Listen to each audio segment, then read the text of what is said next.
kita dalam kuliah kedua, iaitu falsafah dan kehidupan. Banyak orang tahu apa itu falsafah, tapi tidak banyak orang tahu apakah maksud falsafah. Jadi, Nurfa nak terangkan definisi falsafah. Falsafah ataupun filosofi berasal daripada perkataan Greek yang bermaksud cinta kepada kearifan. Philo bermaksud cinta dan Sophia bermaksud kearifan, iaitu cinta kepada kearifan. Boleh ke Prof terangkan apakah takrifan-takrifan lain tentang filosofi atau falsafah dalam falsafah itu sendiri? Baik, jadi Nurfa telah memberikan satu takrifan akan istilah falsafah itu yang berbunyi bahawa falsafah adalah kecintaan terhadap kearifan. Philosophy is the love of wisdom. Dan ini adalah takrifan yang biasa diberikan apabila merujuk kepada falsafah Greek, di mana konsep ini terhasil atau datangnya. Dan semenjak konsep itu dikemukakan, terdapat fahaman-fahaman lain ataupun tarifan-tarifan lain tentang apakah yang dimaksudkan dengan falsafah itu. Dan maksud-maksud ini juga membawa orientasi yang berlainan terhadap kajian falsafah itu sendiri. Hingga kan pada hari ini terdapat aliran-aliran yang berbeza berasaskan kepada pentarifan yang berbeza tentang apa yang dimaksudkan dengan aktiviti ataupun ilmu falsafah itu. Dan sama ada falsafah itu merupakan ilmu yang statik atau sesuatu yang dinamik ataupun sesuatu yang bukannya bersifat dogmatik ataupun doktriner, tetapi merupakan suatu aktiviti pemikiran. Ini juga termasuk dalam pendekatan berlainan tentang falsafah. Jadi kalau kita lihat falsafah dari segi love of wisdom misalnya, maka di situ penekanannya ialah terhadap kehidupan, iaitu falsafah bertujuan untuk memberikan kita suatu panduan tentang bagaimana untuk melahirkan suatu kehidupan yang baik yang membawa kepada kebahagiaan. Jadi falsafah itu bukan hanya suatu ilmu ataupun bentuk pemikiran, tetapi mempunyai kesan dan hasil terhadap kehidupan itu sendiri. Ya. Dan inilah satu pendekatan yang terdapat di dalam kegiatan berfalsafah pada masa dahulu di tamadun Greek umpamanya, dan juga di dalam tamadun-tamadun yang lain selain daripada tamadun Greek, khususnya misalnya tamadun Asia seperti tamadun Cina dan tamadun India, di mana falsafah itu mempunyai kaitan rapat dengan fahaman keagamaan yang juga mempunyai tujuan untuk melahirkan suatu kehidupan yang baik, satu kehidupan bagi insan yang mulia, dan bagaimana untuk mencari kebahagiaan. Ya. Dan itu menunjukkan bahawa fokus falsafah itu adalah insan dan kemanusiaan itu sendiri. Ya. Tetapi selepas perkembangan yang sebegitu, terdapat juga perkembangan lain di mana falsafah tidak lagi memberi penekanan terhadap soal kearifan dan kehidupan dan kebahagiaan manusia, tetapi lebih kepada alam tabi'i, iaitu apa yang dikatakan misalnya natural philosophy, di mana ahli-ahli falsafah cuba mendirikan teori masing-masing tentang apakah sifat alam tabi'i ataupun alam semula jadi ini. Itu menunjukkan peralihan fokus daripada manusia kepada alam tabi'i, dan wujud teori-teori falsafah yang mengisahkan tentang apakah sifat alam ini dan sebagainya.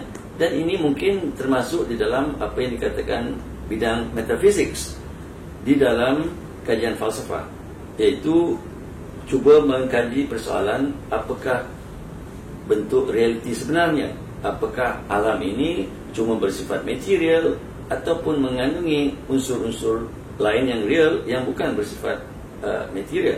Jadi ini semua adalah persoalan tentang apakah hakikat yang terdapat dalam alam ini Dan di situ kita lihat bahawa persoalannya sudah beralih bukan kepada manusia tetapi kepada alam tabi'i. Jadi ini satu lagi bentuk falsafah dan apa yang dimaksudkan dengan falsafah.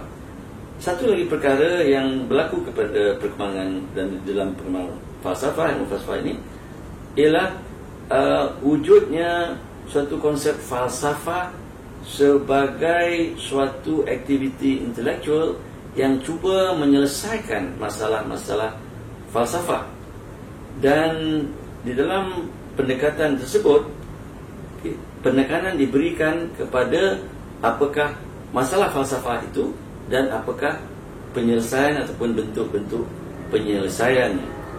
Dan kalau kita lihat dari segi itu, maka falsafah sudah beralih arah kepada suatu bidang yang bersifat akademik, yang cuma menguraikan persoalan-persoalan intelektual dengan penyelesaian-penyelesaian yang tertentu tanpa mengaitkannya dengan kearifan dan kehidupan manusia.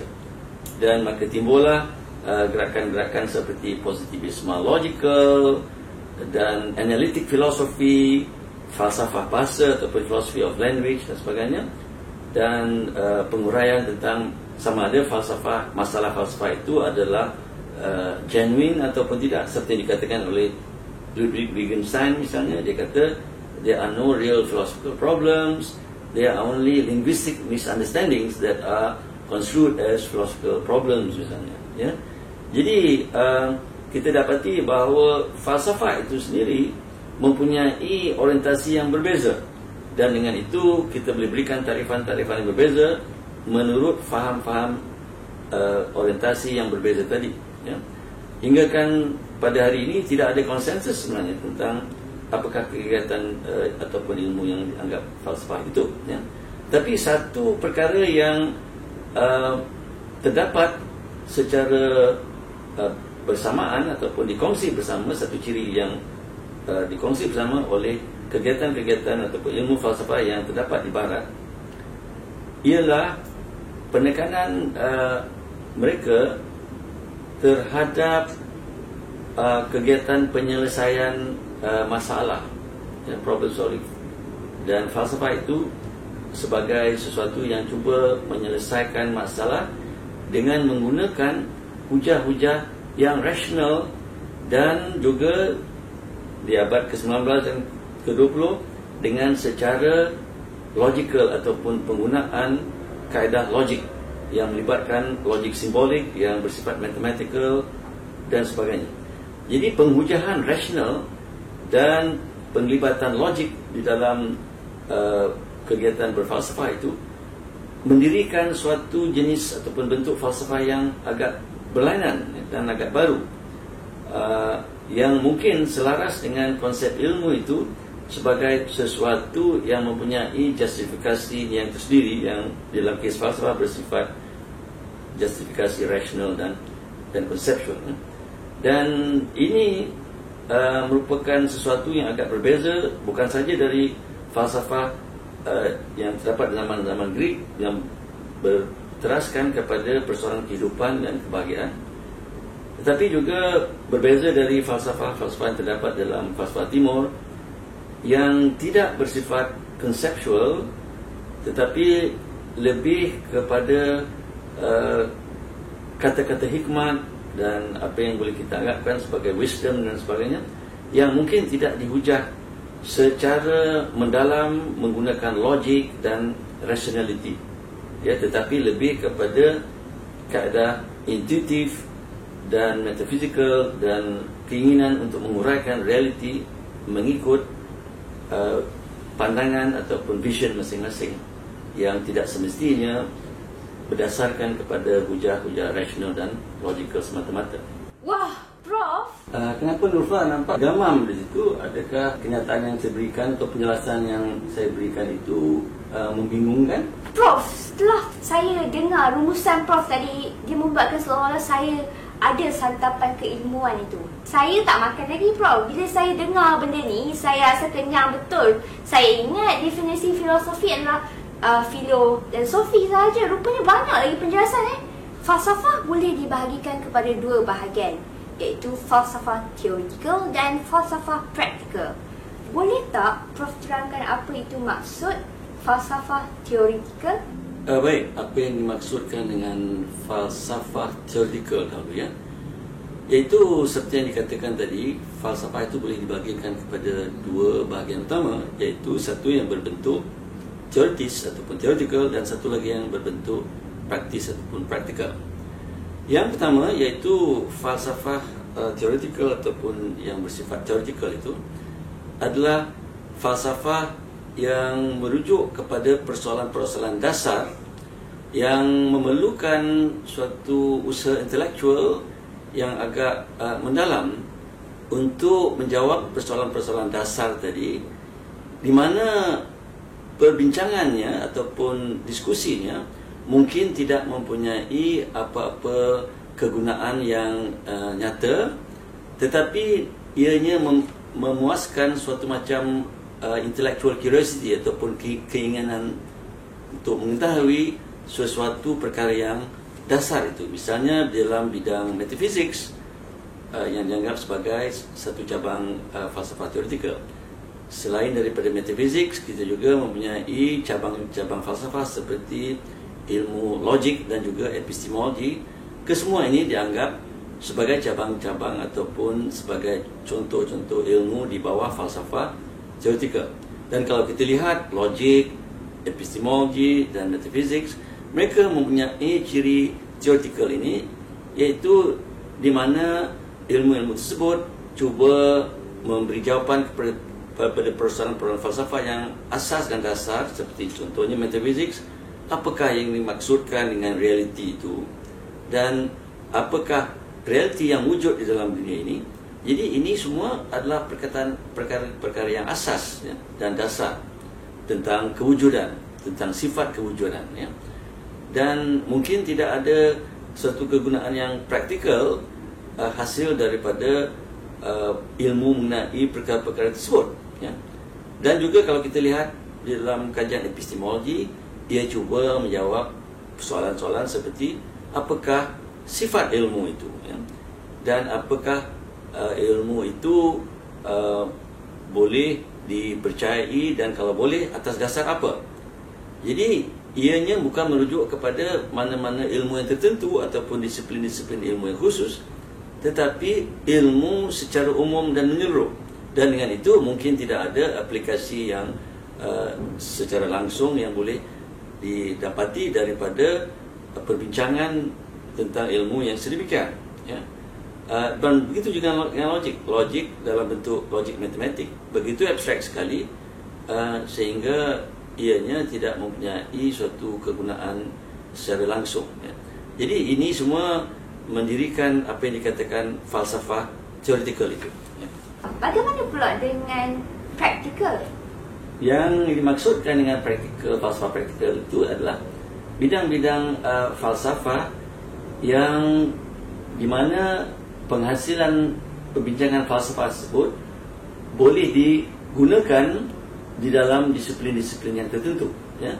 Apakah contoh-contoh falsafah yang boleh dikategorikan di bawah falsafah praktikal? Antara bidang-bidang yang boleh saya berikan sebagai contoh ialah contohnya falsafah politik ataupun philosophy of politics, falsafah ekonomi ataupun economic philosophy, dan juga falsafah sosial ataupun social philosophy. Jadi di dalam falsafah-falsafah tersebut kita lihat bahawa ianya mempersoalkan ataupun membincangkan tentang sesuatu bidang yang mempunyai application ataupun aplikasi. Misalnya bidang ekonomi. Falsafah ekonomi membincangkan tentang perkara-perkara ataupun persoalan-persoalan asas dan dasar mengenai ekonomi. Contoh, apakah ini maksudkan dengan keadilan ekonomi, economic justice. Jadi kalau hanya sebut tentang ekonomi, mungkin tidak ada aspek falsafah di situ. Tapi kalau kita masukkan unsur keadilan dan bagaimana kita boleh mencapai keadilan di dalam pembagian ataupun allocation of resources secara adil kepada semua lapisan masyarakat dan sebagainya, ini menimbulkan persoalan falsafah. Kerana apa? Kerana membincangkan soalan keadilan. Apa yang dimaksudkan dengan keadilan dan bagaimana keadilan itu boleh dipraktikan dalam konteks ekonomi, khususnya pembahagian sumber antara masyarakat dan lapisan masyarakat yang berbeza-beza, ya. Tetapi hasil daripada pemikiran falsafah mengenai ekonomi ataupun mengenai persoalan economic justice tadi boleh diguna pakai di dalam membentuk dasar-dasar kerajaan, misalnya, supaya dasar ekonomi itu akan lebih adil lagi dalam pembahagian economic resources ataupun sumber-sumber ekonomi yang dipunyai oleh pihak kerajaan. Jadi ini nyata mempunyai kegunaan, iaitu membantu kerajaan dalam memformulasi polisi-polisi yang lebih adil dan dengan itu lebih mudah diterima oleh masyarakat umum, dan tidak ada pertikaian yang fundamental mengenai dasar kerajaan, mengenai pembahagian ekonomi misalnya. Jadi itu satu contoh. Mungkin dalam bidang-bidang falsafah yang lain seperti falsafah sosial dan falsafah politik juga begitu. Misalnya falsafah politik membincangkan tentang apakah yang dimaksudkan dengan government ataupun konsep kerajaan, dan apakah bentuk government yang paling baik misalnya, dan apakah ciri-ciri good governance. Dan semua ini hasil perbincangan falsafah sebegini boleh memberi hasil yang praktikal di dalam memberikan nasihat kepada kerajaan tentang bagaimana untuk mentadbir suatu negara itu dalam sistem kerajaan seperti demokrasi dan sebagainya dengan sebaik mungkin, supaya rakyat mendapat manfaat daripada sistem politik yang dihasilkan melalui pemikiran falsafah dan melalui nasihat yang boleh diberikan oleh ahli falsafah, ya. Dan di dalam sejarah falsafah pun, kalau kita lihat falsafah politik dalam tulisan Plato, bukunya di Republic, di situ dia menganjurkan satu masyarakat yang ideal, prinsip-prinsip politik yang ideal, ya, yang mungkin boleh dipraktikan oleh sesuatu pemerintah itu. Jadi itu yang dimaksudkan dengan falsafah teoretikal tadi.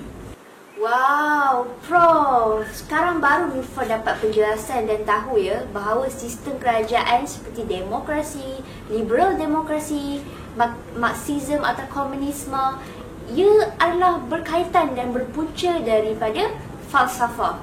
Sungguh besar ya peranan falsafah dalam kehidupan kita. Ia memang benar seperti yang Nurfa nyatakan tadi. Dan saya anggap ini adalah satu rumusan yang tepat sekali mengenai sifat falsafah, khususnya falsafah yang berbentuk praktikal, ya. Dan kalau kita lihat misalnya sebagai contoh Marxism, ianya berasaskan kepada pemikiran seorang ahli falsafah sebenarnya yang bernama Karl Marx, ya. Jadi ramai yang tidak mengetahui bahawa Karl Marx itu bukan sahaja seorang ahli ekonomi, tetapi bermula sebagai seorang ahli falsafah. Dan ini nyata apabila kita melihat bahawa PhD tesisnya adalah mengenai bidang falsafah, ya, kalau tak silap saya mengenai falsafah Hegel. Jadi kita lihat di sini bagaimana pemikiran falsafah itu boleh menggoncang dunia, kerana pada satu masa dahulu fahaman komunis yang berasaskan kepada falsafah Marxisme itu telah mempengaruhi negara-negara besar seperti Rusia dan China yang menganuti fahaman sosialis ala Karl Marx. Selain daripada falsafah-falsafah yang telah dibincangkan oleh Prof tadi, namun begitu terdapat juga falsafah baru, iaitu falsafah alam sekitar dan juga falsafah teknologi. Boleh tak Prof terangkan apa maksud falsafah alam sekitar dan falsafah teknologi? Boleh, Nurfa, tak ada masalah. Saya akan cuba jelaskanlah apa yang tanya tadi mengenai falsafah teknologi dan juga mengenai falsafah alam sekitar, yang merupakan dua jenis falsafah yang relatively new ataupun secara relatifnya boleh dianggap baru berbanding dengan falsafah-falsafah yang klasikal mengenai metaphysics, etik, epistemologi dan sebagainya. Baik, apakah falsafah-falsafah tersebut dan apakah maksudnya, iaitu falsafah alam sekitar misalnya merujuk kepada persoalan-persoalan dasar dan falsafah mengenai alam sekitar itu sendiri. Dan kenapa persoalan ini wujud dan kenapa pandangan falsafah ini wujud?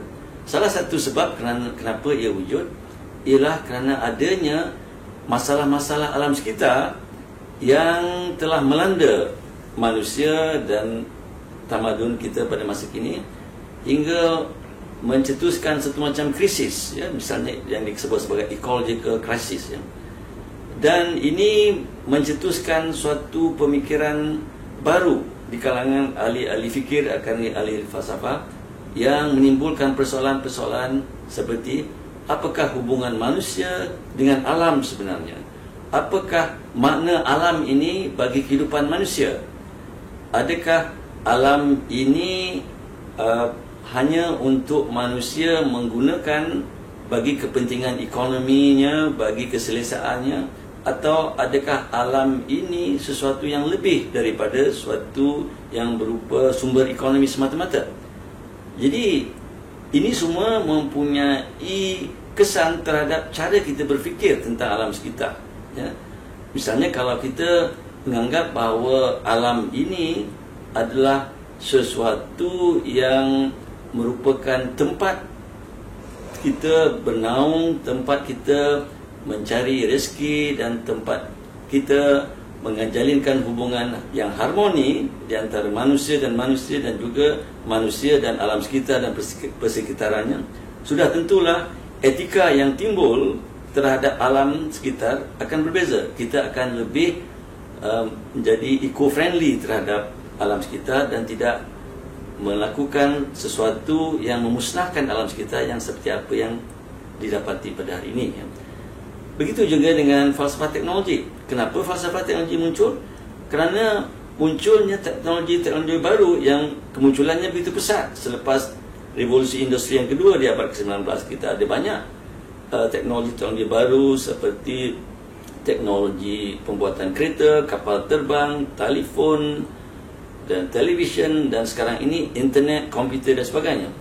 Jadi teknologi tersebut mempunyai impak yang agak besar terhadap kehidupan manusia, terhadap kehidupan sosial dan juga individu. Dan dengan itu memerlukan suatu pemikiran yang dasar, iaitu pemikiran falsafah tentang apakah yang dimaksudkan dengan teknologi itu, dan apakah hubungan teknologi dengan manusia, dan apakah sifat teknologi itu sendiri, dan sama ada teknologi itu boleh kita anggap sebagai sambungan kepada diri manusia itu, is technology an extension of the human self, ataupun teknologi itu dianggap sebagai sesuatu yang boleh mengancam kemanusiaan itu sendiri, seperti misalnya teknologi membuat bom atom, senjata-senjata nuklear, ataupun baru-baru ini teknologi yang berasaskan kepada artificial intelligence yang boleh menghasilkan robot-robot yang mungkin mengambil alih kedudukan manusia pada suatu hari ini nanti.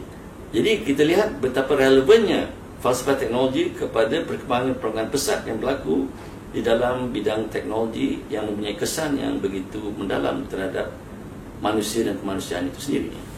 Apa pula tentang falsafah Konfusianisme dan juga falsafah Taoisme?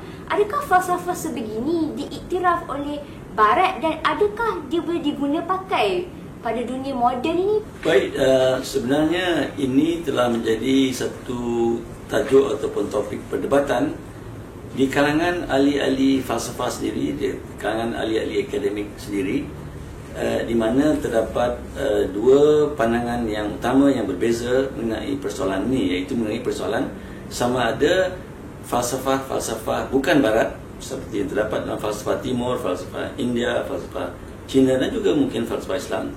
Falsafah tersebut sama ada boleh diterima sebagai falsafah juga seperti mana falsafah yang terdapat di dunia Barat. Jadi ada yang mengatakan ya, falsafah Timur juga yang bersifat bukan Barat, mempunyai ciri-cirinya itu sendiri, boleh dianggap sebagai ilmu falsafah, sebagaimana ilmu falsafah yang terdapat di dalam dunia Barat itu dianggap sebagai ilmu falsafah. Itu satu pandangan.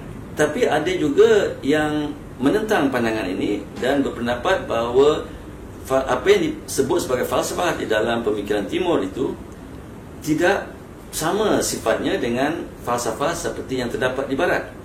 Dan dengan itu mereka mengatakan bahawa mungkin apa yang terdapat di dalam pemikiran Timur itu lebih bersifat kajian mengenai cara-cara hidup yang betul, yang baik, virtuous living dan sebagainya, seperti terdapat dalam keagamaan mereka. Dan juga mungkin itu suatu cara mereka membentangkan pandangan alam mereka yang tak semestinya mempunyai suatu sokongan yang rasional kerana mungkin bersifat metafizikal dan juga bersifat emosi dan sebagainya yang tidak diterima sebagai kaedah yang legitimate ataupun yang sahih di dalam falsafah Barat. Jadi itu pandangan mereka yang menentang klasifikasi falsafah Timur sebagai falsafah seperti mana difahami oleh Barat. Tetapi saya sendiri berpendapat bahawa sikap yang sedemikian mencerminkan satu sikap yang saya anggap sebagai Eurocentrik terhadap ilmu. Dan saya rasa ini tidak boleh diterima kerana tidak wajar, memandangkan bahawa falsafah Barat juga ada yang bersifat sedemikian, iaitu umpamanya teori-teori metafizik mereka juga mencerminkan pandangan alam mereka yang mungkin juga tidak mempunyai sokongan yang rasional 100%, tetapi lebih bersifat imajinatif tentang alam dan sebagainya. Dan kalau kita lihat falsafah Barat itu sendiri, ianya tidak bersifat monolitik, ya. Kalau dikatakan bahawa falsafah Barat itu berasaskan kepada hujah-hujah yang rasional dan sebagainya, bagaimana pula dengan aliran falsafah seperti pasca modernisme yang tidak berteraskan kepada hujah-hujah rasional, tetapi lebih merupakan satu penentangan terhadap rasionaliti itu sendiri, dan di mana aspek-aspek bukan rasional seperti emosi dan intuisi sebagainya yang menentang apa yang difahami oleh pasca modernis sebagai logocentrism, bagaimana ini semua tidak selari dengan konsepsi falsafah yang diterima oleh setengah-setengah ahli falsafah Barat. Jadi saya lihat bahawa isu sama ada falsafah itu hanya bersifat rasional dan logikal ataupun tidak adalah satu isu yang juga menjejas ataupun mempunyai kesan terhadap konsepsi falsafah di kalangan ahli falsafah Barat sendiri, ya. Jadi semua ini bagi saya menandakan bahawa konsepsi falsafah itu ataupun maksud falsafah itu tidak harus disempitkan, tetapi dilonggarkan supaya membolehkan semua jenis pemikiran yang boleh kita anggap sebagai mempunyai apa yang dikatakan oleh Wittgenstein sebagai family resemblance, walaupun tidak ada persamaan yang menyeluruh ataupun 100%, tetapi mencukupi jika ada kesamaan sedikit sebanyak di dalam ciri-ciri berfalsafah itu di kalangan ahli-ahli falsafah di merata dunia. Semua itu saya rasa boleh diterima sebagai falsafah. Jadi bagi saya konsep falsafah itu tidak harus disempitkan, tetapi haruslah bersifat inklusif supaya kita boleh menerima ilmu-ilmu yang lain tentang alam dan manusia sebagainya dari luar masyarakat Barat juga sebagai pemikiran falsafah, ya. Jadi itu pandangan saya. Rumusannya, kita perlu lihat bahawa falsafah ini mempunyai sesuatu skop yang amat luas. Kita tak boleh lihat falsafah ini hanya sebagai teori, tetapi juga praktikal. Teori demokrasi ini telah dipraktiskan oleh kerajaan dan sampai sekarang kita ada tentang praktikal yang telah dianjurkan oleh falsafah.